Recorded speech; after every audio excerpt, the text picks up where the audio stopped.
For too many years, families of children with devastating illnesses have felt helpless as they watch their child suffer. Today, they're taking matters into their own hands and finally finding relief treating their child with cannabis. These are their stories.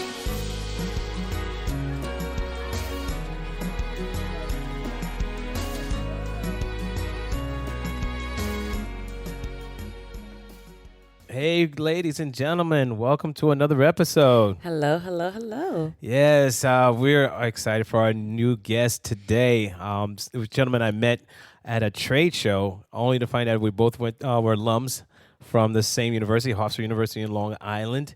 Right. And he's heavily involved in the industry as an employment staffing company in New York on the East Coast, but yet he staffs all around the country.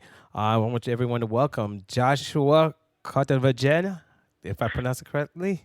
Cartagenova. Pretty good, Osiris. I appreciate that. Thanks for coming and joining us. Thank you. Oh, my pleasure. Thank you for the time. Great. So just to jump right in, how did you get involved? I mean, I know they weren't teaching this in Hofstra. Right. Well, the story starts really... I've been in staffing for 20 years at this point. 20 years ago, I started a company called Therapy Source.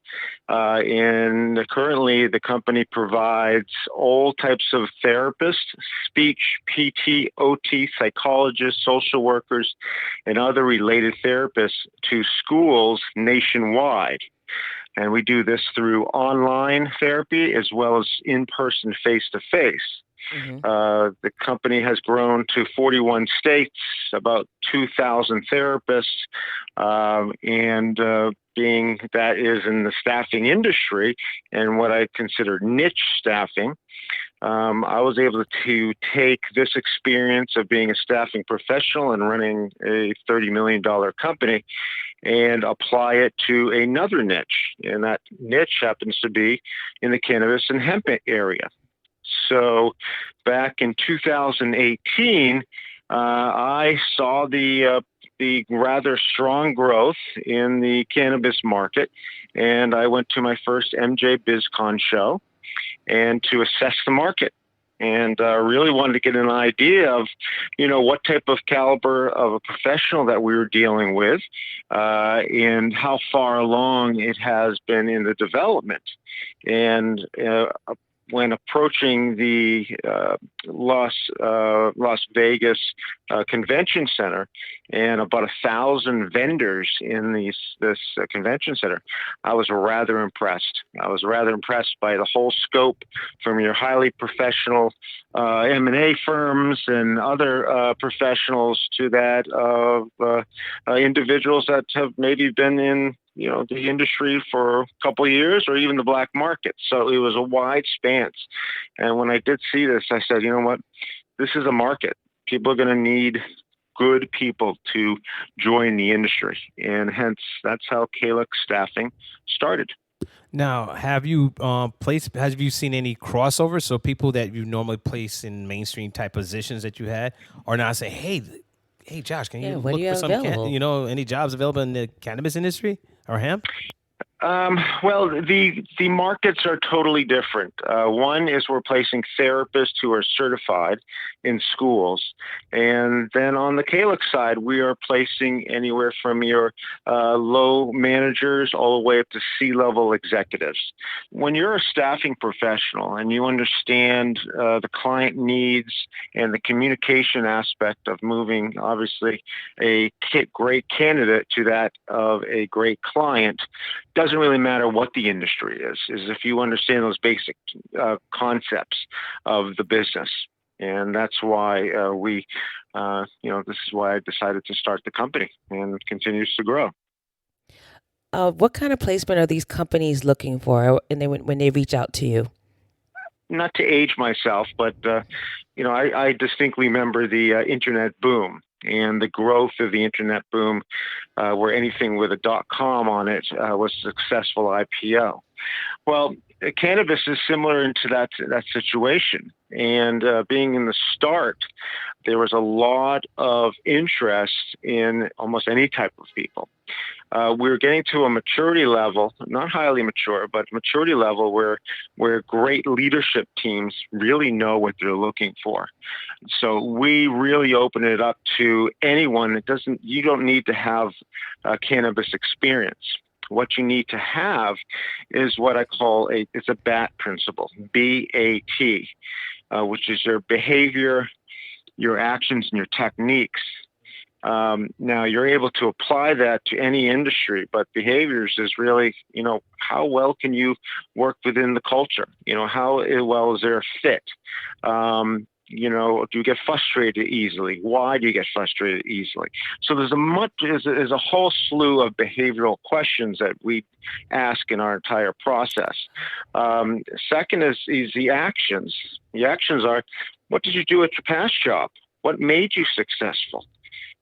How were you able to grow revenues from X amount to XX amount? Or how were you able to do this particular job or this project?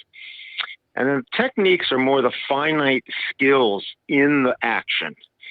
Okay, meaning, I grew sales from $1 to $2. Great. How did you increase that 100%? What are the techniques that you used? And those types of finite skills are a real indicator to see how can this person provide this BAT principle into this newer organization that may need to be getting off the ground. And so those are some elements that we look for. I like people that are actually outside the industry. They bring in new ideas. I do like people in retail jobs.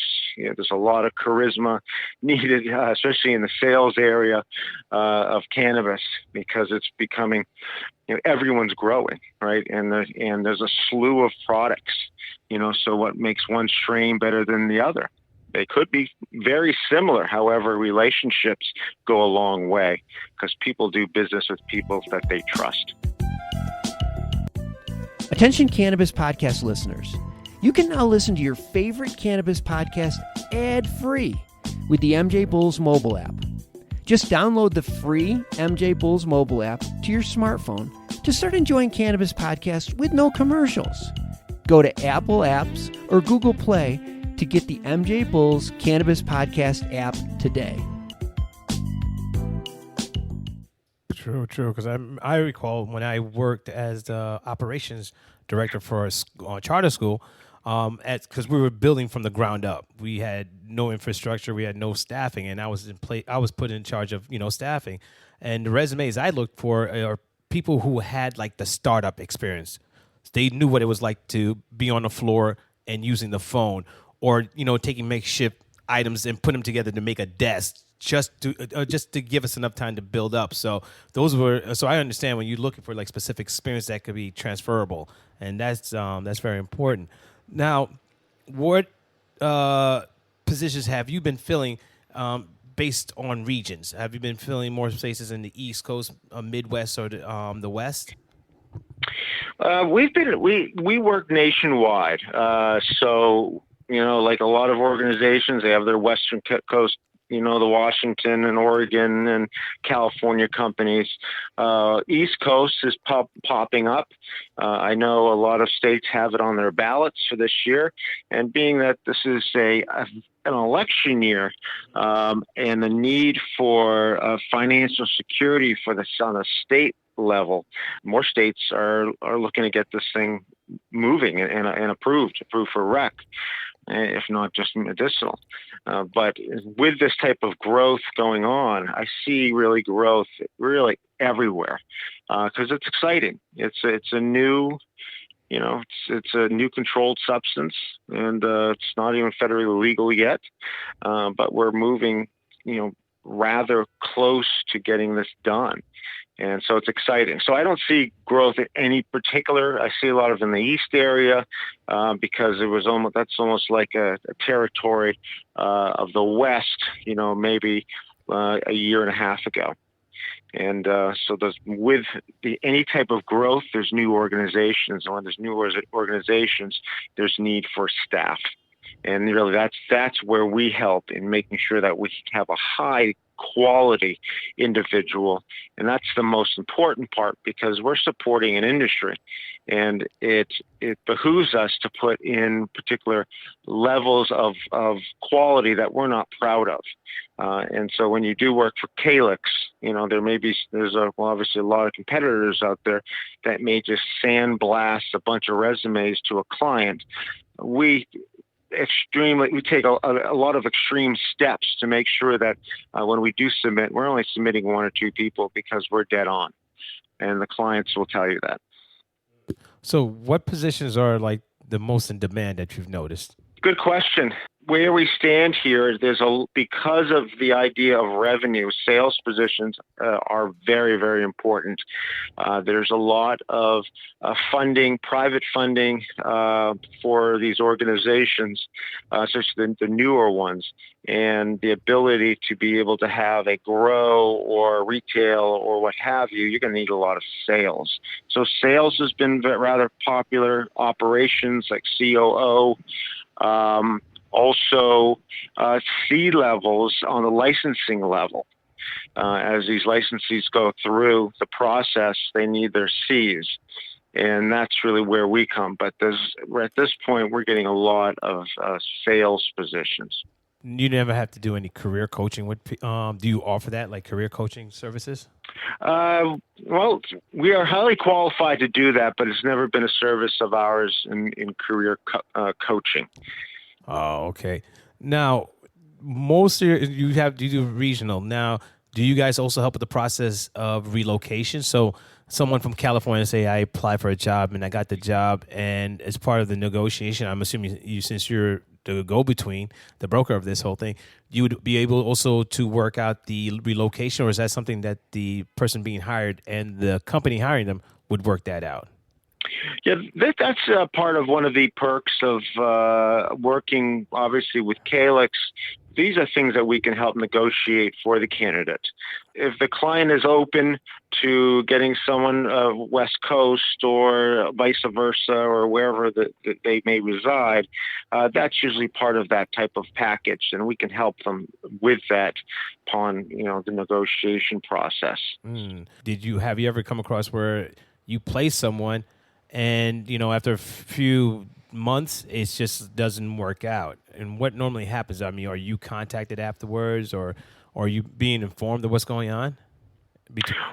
Well, in a lot of organizations such as ours, there's a guarantee. So Okay. we have a 30 or 60-day guarantee program. Usually after 30 days, somebody knows whether this person is a fit or not, because they're fast-moving organizations, and a lot of the smaller ones, it's about being an entrepreneur, right? A lot of processes may not be in place. It's not like you're placing someone at an IBM.